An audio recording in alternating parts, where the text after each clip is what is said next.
అర్హులైన పేదలందరికీ ఆహార భద్రత కార్డులు అందించడమే సీఎం రేవంత్ రెడ్డి ప్రజాప్రభుత్వ ధ్యేయమని, గత ప్రభుత్వ 10 ఏళ్ల పాలనలో ఒక్క రేషన్ కార్డు కూడా ఇవ్వలేదని భూపాలపల్లి ఎమ్మెల్యే గండ్ర సత్యనారాయణరావు అన్నారు.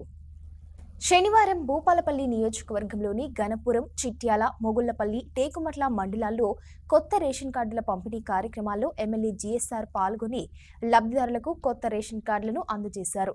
రాష్ట్రాన్ని గత 10 ఏళ్లు పాలించినోళ్లు ఒక్క రేషన్ కార్డు ఇవ్వకపోగా పేదలను నిరుపేదలుగా మార్చిన ఘనత బీఆర్ఎస్ ప్రభుత్వానికే దక్కుతుందని ఎమ్మెల్యే ఆరోపించారు.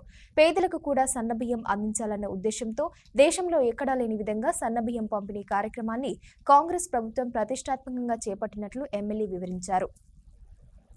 10 ఏళ్ల బీఆర్ఎస్ పాలనలో పేదలకు ఒక్క రేషన్ కార్డు కానీ, 1 కిలో సన్నబియ్యం కానీ ఇవ్వలేదన్నారు. అనంతరం కొత్త రేషన్ కార్డులను లబ్ధిదారులకు అందజేశారు. ఈ కార్యక్రమంలో ఎమ్మెల్యే వెంట పలువురు జిల్లా అధికారులు, ప్రజాప్రతినిధులు, ఆయా మండలాల కాంగ్రెస్ నేతలు, కార్యకర్తలు, అభిమానులు పాల్గొన్నారు. కొత్త రేషన్ కార్డులు గన్పూర్ గ్రామంలో ఈరోజు సుమారు 400 కార్డులు ఇచ్చాం. వాళ్ళ కుటుంబ సభ్యులు లేని మనమడో, మనమరాలో, కోడలో, కొడుకో పేరు లేకపోతే చేర్చి అవి కూడా సుమారు ఒక 400 కార్డులు కూడా ఈరోజు కార్డులు అందజేయడం జరిగింది. గత 10 సంవత్సరాలలో బీఆర్ఎస్ వాళ్ళు ఒక్క రేషన్ కార్డు కూడా ఇవ్వలేదు. ఆ రేషన్ కార్డులతో చాలా అవసరాలు ఉంటాయి.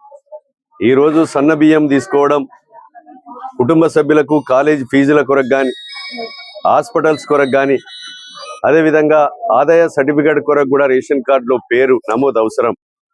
కనుక నూతనంగా ఈరోజు పేర్లు నమోదు చేసి కార్డు లేని వాళ్ళకు కొత్త కార్డు ఇవ్వడం, 1 రూపాయి కూడా లంచం లేకుండా పేదవాళ్లకు రేషన్ కార్డులతో పాటు సన్న బియ్యాన్ని అందిస్తూ రేపు రాబోయేటువంటి రోజుల్లో చిరు వ్యాపారులకు కూడా రుణ సౌకర్యం కల్పించి పేదలందరికీ ఇందిరమ్మ ఇండ్లు కట్టించే కార్యక్రమం ఈ రాష్ట్ర ప్రభుత్వం తీసుకుంది.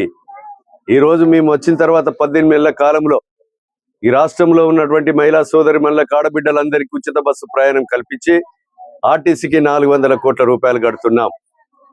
పేదలందరికీ కూడా ఇంట్లో వాడుకునే కరెంటు, రైతులు వాడుకునే కరెంటు కూడా ఉచితంగా 280 కోట్లు విద్యుత్ సంస్థ కట్టి మరి ఇంట్లో కరెంటు, రైతుల కరెంటు కూడా మాఫీ చేశాం. 58,000 ఉద్యోగాలు కూడా ఇచ్చాం.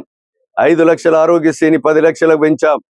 ఈ రోజు రైతులకు కూడా రుణమాఫీ 21,000 కోట్లు, 26,75,000 మందికి రుణమాఫీ కూడా చేశాం. సన్న బియ్యం రావాలంటే సన్న వడ్లు కావాలి. సన్న వడ్లు పండించే రైతు కూడా మద్దతు ధర కథనంగా బోనస్ 500 రూపాయలు ఈ నియోజకవర్గంలో 48 కోట్ల రూపాయలు కూడా అందించాం.